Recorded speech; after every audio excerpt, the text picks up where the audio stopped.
Bonjour à tous et ravi de vous retrouver pour ce dernier numéro d'Azure News and Updates qui sera un peu spécial parce que nous allons focaliser sur les annonces en GA annoncées lors du Microsoft Build qui s'est tenu cette semaine du 23 au 25 mai.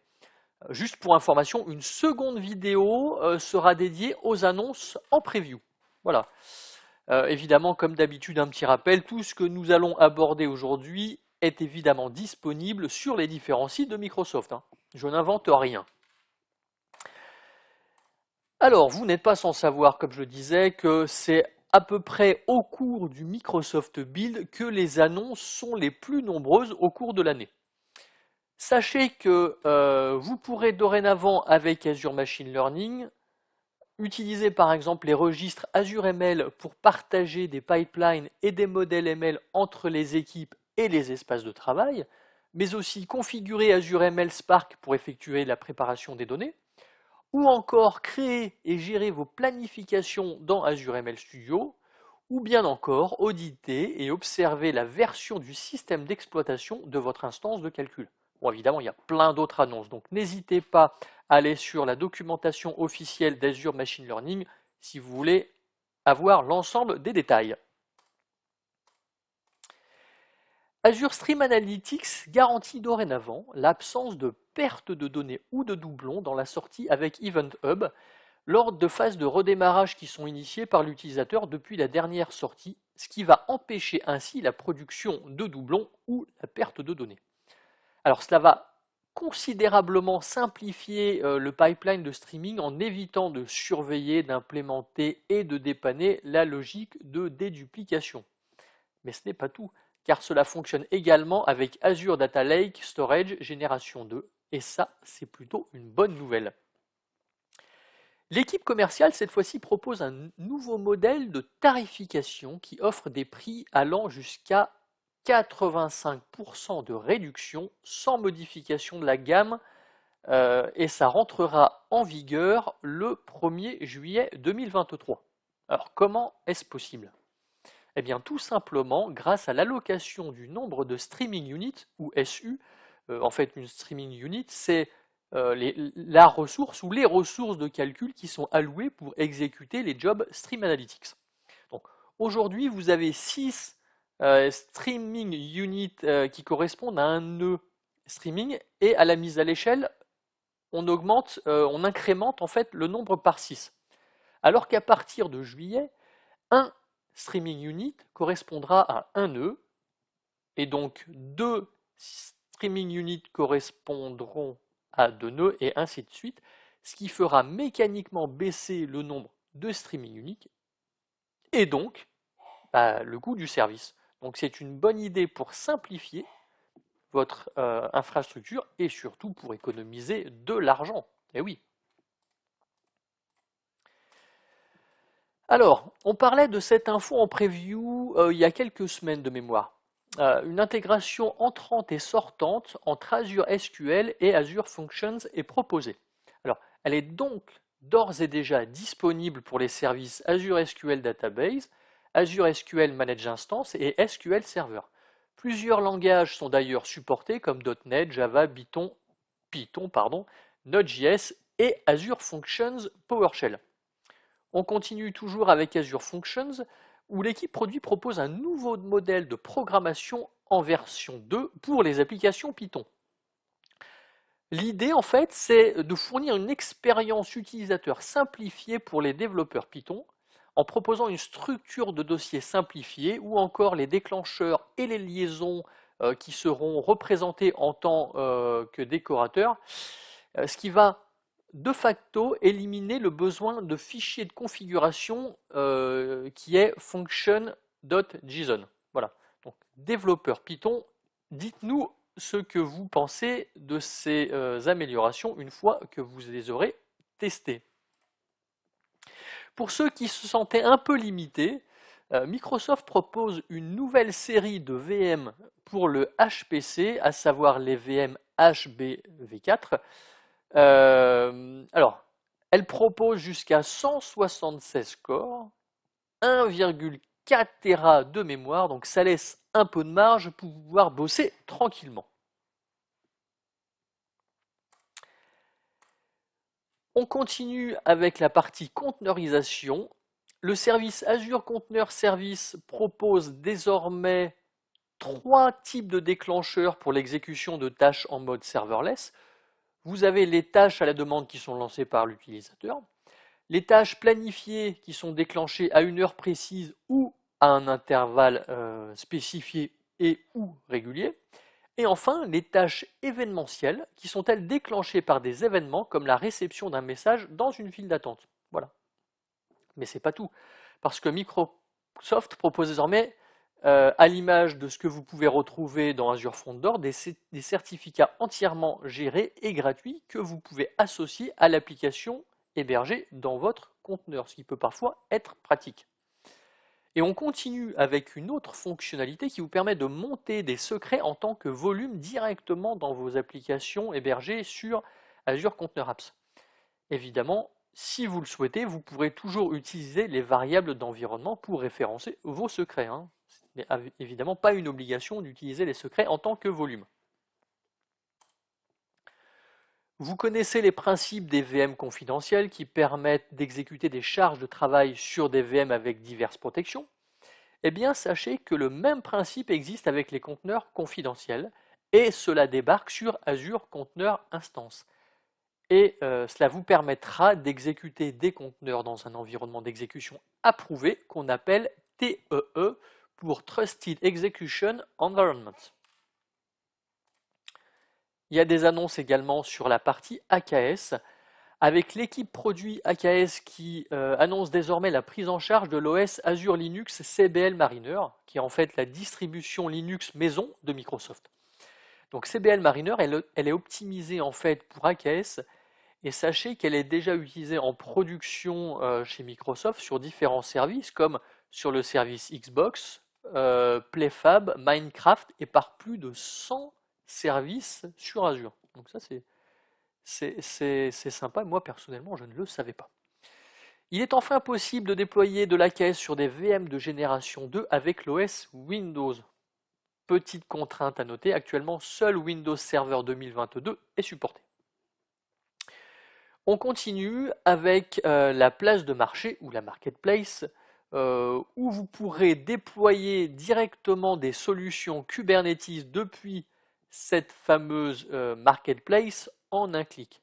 Et en plus, vous avez la facturation intégrée dans Azure Cost Management, ce qui vous permettra de suivre à la fois les coûts de l'infrastructure d'un côté et des dépenses liées aux licences ou à l'application de l'autre. Et on va terminer sur la partie AKS. Pour ceux qui utilisent Visual Studio Code, vous connaissez sans doute l'extension AKS DevX. Eh bien, sachez qu'elle propose de nouvelles mises à jour pour vous simplifier encore plus la vie, et cerise sur le gâteau, elle en profite pour corriger certains bugs. Il faut quand même penser aux nouvelles améliorations, aux nouvelles fonctionnalités, mais également à la correction des bugs existants. Ouh là là, sacré programme sur Cosmos DB. Alors, première chose, le mode Burst débarque sur Azure Cosmos DB. Alors, c'est quoi déjà le mode Burst? C'est un mécanisme qui vous permet d'accumuler des crédits de CPU lorsque ces derniers n'est pas sollicité. Ainsi, vous allez pouvoir utiliser des request units, donc ce sont la puissance de calcul qui est utilisée dans Azure Cosmos DB. Donc vous allez pouvoir utiliser des request units supplémentaires en cas de trafic qui viendrait inopinément. Prenons l'exemple d'une partition physique dont le débit approvisionné s'élève à 100 RU par seconde et qui est inactive pendant 5 minutes. Avec le mode burst, elle peut accumuler un maximum de 30 000 request units. Alors comment on obtient ce chiffre 30 000? Eh ben, on a dit que la partition avait 100 request units multiplié par le nombre de secondes. Donc dans 5 minutes, il y a 300 secondes. Je ne suis pas très fort en maths, mais bon, ça, j'y arrive encore. Et donc, 100 fois 300, on arrive bien à nos 30 000 requests uniques de capacité. Donc, la capacité peut être consommée selon un débit maximal de 3000 requests units par seconde. Voilà. Par conséquent, en cas de pic soudain d'un volume de requêtes, la partition pourra atteindre donc 3000 requests uniques, units, pour un maximum de 30 000 requests uniques, comme on l'a vu précédemment. Et comme on utilise 3000 requests units par seconde, on pourra donc profiter de cela pour une période de 10 secondes. C'est pas énorme parce que là on part sur une partition qui avait 100 requests units, mais potentiellement si vous en avez une qui est un peu plus mastoc, ça pourra aller un peu plus longtemps. Donc sans le mode burst, les requêtes qui auraient été consommées au-delà des 100 requests units que vous auriez approvisionné sur votre partition, eh ben, vous auriez eu une erreur 409 pour une limite de termes de débit. Voilà. Donc moi je sais que chez l'un de mes clients on a du Cosmos DB, donc je vais voir comment le mode burst peut nous aider sur différents types de scénarios. On continue avec Azure Cosmos DB. Vous pouvez désormais avoir droit de vie et de mort sur vos documents grâce à la fonctionnalité TTL, donc Time to Live. Elle vous permet de personnaliser la durée de vie sur n'importe quel champ d'une collection, et à la suite de cela, vos documents expirent de manière transparente, ce qui vous assure que vous ne conservez que les documents dont vous avez besoin, et ça c'est plutôt pas mal. On continue avec les clés de partition hiérarchie qui débarquent dans Azure Cosmos DB, toujours. Alors cette fonctionnalité permet des stratégies de partitionnement plus optimales en fait pour les scénarios multilocataires ou les charges de travail qui utiliseraient des clés de partition synthétiques. Donc au lieu d'avoir à choisir une clé de partition unique, ce qui entraîne souvent d'avoir un compromis en matière de performance, et bien là vous allez pouvoir désormais utiliser jusqu'à 3 clés pour sous-partitionner davantage vos données. Et donc, ça devrait normalement permettre une distribution des données plus optimale. Ça devrait. Si vous utilisez le mode serverless de Cosmos DB et que vous avez pas mal de données à stocker, vous allez être ravis. En effet, il est désormais possible de stocker jusqu'à 1 Tera de données dans un seul conteneur en mode serverless, toujours, je précise bien en mode serverless. Et à mesure que vos besoins de stockage augmentent, en fait, les performances en termes de request unit s'adapteront automatiquement pour répondre à vos besoins. Ça aussi, c'est vraiment top. Et on termine avec Cosmos DB avec une fonctionnalité qui fait son apparition et qui va vous permettre de personnaliser et ainsi de réduire la quantité des logs envoyés dans Log Analytics comme vous le souhaitez. Donc mécaniquement, si vous envoyez moins de logs, vous devriez avoir une facture pour le service Log Analytics moins élevée. On peut enchaîner sur un autre service de base de données, à savoir Azure Database for MySQL, où un nouveau connecteur fait son apparition et qui va vous permettre de réaliser des intégrations très facilement avec Power Apps, Power Automate et même Azure Logic Apps. Et oui, du coup, vous pourrez réaliser des intégrations avec des services Azure ou des services externes sans avoir à écrire une ligne de code avec Azure Logic No Code Designer. Quel pied quand on y pense, hein, comme moi, qui n'a absolument aucune expertise et compétence dans le développement, c'est parfait. Vous connaissez sans doute Microsoft DevBox qui permet de provisionner des environnements prêts à l'emploi pour les développeurs. Plusieurs améliorations ont été annoncées lors du Microsoft Build. Déjà, la possibilité de personnaliser encore davantage les images pour des besoins spécifiques des développeurs. Ces derniers pourront également afficher, gérer et créer des DevBox pour tout le projet à partir d'un portail de développeurs spécialisés. Donc c'est un service qui va faire de plus en plus d'émules dans les prochains mois avec la GA, qui devrait être annoncée pour juillet, s'il n'y a pas de glissement de planning. Le service Azure Deployment Environment pointe le bout de son nez. Alors ce dernier, toujours à destination des développeurs, leur permet de déployer eux-mêmes les environnements dont ils ont besoin à la demande à l'aide de templates d'infrastructure as code. Alors aujourd'hui, les développeurs auront le choix entre des templates Terraform et des templates ARM. Donc je pense que dans les prochaines semaines, on devrait voir apparaître la prise en charge des templates Bicep. Alors, qu'est-ce que nous avons en termes d'intégration? Pas mal d'annonces autour d'Azure Event Hubs. Donc, les Managed Identities sont désormais prises en charge pour la fonctionnalité de capture dans Azure Event Hubs. Alors, les utilisateurs peuvent désormais utiliser les identités gérées lors de la capture de flux d'événements vers des services de stockage Azure tels que Azure Storage Service ou Azure Data Lake Storage Génération 2. La compression des journaux dans Event Hubs introduit un mécanisme de rétention basé sur les clés dans lequel la valeur la plus récente associée à chaque clé d'événement dans un hub d'événements ou une rubrique Kafka est conservée. Donc la compression des journaux garantit que les informations les plus récentes sont conservées tout en minimisant le besoin de stockage. Encore une fois, c'est top et ça peut vous permettre de faire des économies. Pour ceux qui ne connaissent pas Kafka Connect, j'étais le premier, ce matin je ne connaissais pas.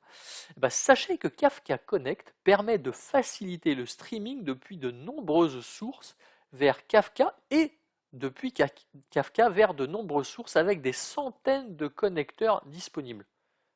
Maintenant que je vous ai dit ça, vous comprenez l'intérêt à ce que Azure Event Hubs le prenne en charge. Et enfin, grâce aux deux annonces précédentes, à savoir la compression des logs et la prise en charge de Kafka Connect, eh bien, les utilisateurs peuvent désormais utiliser Mirror Maker 2 pour une réplication de données sans effort depuis leur cluster Kafka sur site ou qui sont gérés par un fournisseur directement vers Event Hubs. Et oui, c'est encore une excellente nouvelle pour les utilisateurs de Kafka. Parlons maintenant un peu de Logic Apps où les développeurs peuvent désormais ajouter des méthodes .NET Framework aux transformations de données XSLT dans Azure Logic Apps standard. Bon, alors je ne suis absolument pas spécialiste, mais de ce que j'ai compris, cela va accélérer la capacité d'un client à déplacer ses charges de travail d'intégration de Beanstalk Server et des environnements de services d'intégration vers Azure Logic Apps plus facilement. Encore une fois, c'est ce que j'ai compris. N'hésitez pas à me dire si je dis absolument des bêtises. Alors, du nouveau également sur Azure Monitor, qui propose le service Azure Monitor for Prometheus, qui débarque enfin en offrant une flexibilité supplémentaire dans les types de données de métriques que vous pouvez collecter et analyser avec Azure Monitor. Les métriques Prometheus partagent certaines caractéristiques avec des métriques de plateforme, mais utilisent certaines caractéristiques différentes pour mieux prendre en charge les outils open source tels que PromQL et Grafana. Donc la seule exigence pour activer Azure Monitor for Prometheus est de créer un espace de travail Log Analytics où les métriques vont être stockées. Donc à partir de là, vous pourrez commencer à intégrer des services qui collectent des métriques Prometheus sans aucun problème. Une nouvelle extension, à savoir Database Schema Conversion Toolkit pour Oracle, est disponible sur la marketplace de Azure Data Studio. C'est un outil qui automatise en fait la conversion de divers objets de base de données d'un format compatible Oracle au format Azure SQL Transact SQL. Donc cela inclut les tables, les index, les vues, les procédures, les déclencheurs. Et ça a pour objectif de simplifier et accélérer la migration de vos bases de données Oracle vers Azure SQL. On continue avec ADMS qui propose une nouvelle extension Oracle, toujours dans Azure Data Studio, pour vous assister dans la planification et la réalisation des migrations de vos bases de données Oracle vers Azure. Alors, elle va vous permettre, cette extension, d'identifier les blocages ou encore définir la bonne taille de base de données cible que vous allez utiliser. Et c'est un atout non négligeable pour ce genre de projet. Oh, c'est pas possible. Pourquoi m'embête-t-on? Je vous prie de m'excuser. Tac. En termes de sécurité, Microsoft propose dorénavant, plus que proposer, recommande désormais l'utilisation du airbag pour la gestion des accès et des autorisations sur les key vault par rapport à la méthode actuelle que sont les access policy. Donc, nous verrons ce que cela donne concrètement pour de vrai, car il est vrai qu'aujourd'hui, la gestion via les access policy est quand même super pratique. Et on va terminer les annonces en JA par les annonces autour du web. Et on commence par l'authentification Azure AD qui est désormais disponible sur les self-hosted gateway et leurs points de terminaison. Donc jusqu'à présent, l'authentification s'appuyait sur une paire de clés et de jetons qui expirent au bout de 30 jours. Donc vous voyez, tous les 30 jours, il faut actuellement renouveler ces clés. Donc on est d'accord que ça va grandement faciliter la gestion de l'authentification. Encore une bonne nouvelle pour les clients des self-hosted gateway, mais cette fois-ci en V2, qui vont pouvoir, s'ils le souhaitent évidemment, associer un domaine personnalisé au lieu d'utiliser le domaine par défaut de Microsoft qui est en azure-api.net. Et encore une bonne nouvelle pour les self-hosted gateway qui prennent désormais en charge non pas un, non pas deux, mais 11 nouveaux types d'événements Azure Event Grid dans Azure API Management. Ainsi, les clients pourront être informés lors de la création, la mise à jour ou la suppression d'une self-hosted gateway, mais également l'ajout, la modification ou la suppression d'une API. Donc c'est plutôt sympa. Un nouveau plan fait son apparition, enfin une série de plans font leur apparition pour les charges de travail nécessitant davantage de mémoire. Commençons avec le P1 MV3 qui propose 2 vCPU et 16 Go de mémoire. Vous pouvez aller jusque P5 MV3 qui lui propose 32 vCPU et 250 Go de mémoire. Donc vous devriez trouver preneur pour vos app services. Et enfin, on termine avec Azure Static Web Apps. Il est maintenant possible de lier votre Azure Static Web Apps avec des API hébergées sur Azure Functions ou sur App Service ou sur Azure Container App ou sur Azure API Management. Alors ça vous apporte une sécurité intégrée avec une authentification basée sur le airbag, mais également un routage qui met l'itinéraire /API à disposition de l'application web frontale sans nécessité de règles CORS personnalisées, et ça c'est plutôt sympa et ça peut éviter certains problèmes. Voilà, donc nous en avons terminé pour cette vidéo qui était consacrée aux annonces en JA qui ont été faites lors du Microsoft Build. Sachez que la deuxième vidéo arrive, donc ne nous laissez pas switcher sur la seconde vidéo pour les annonces en preview. À tout de suite.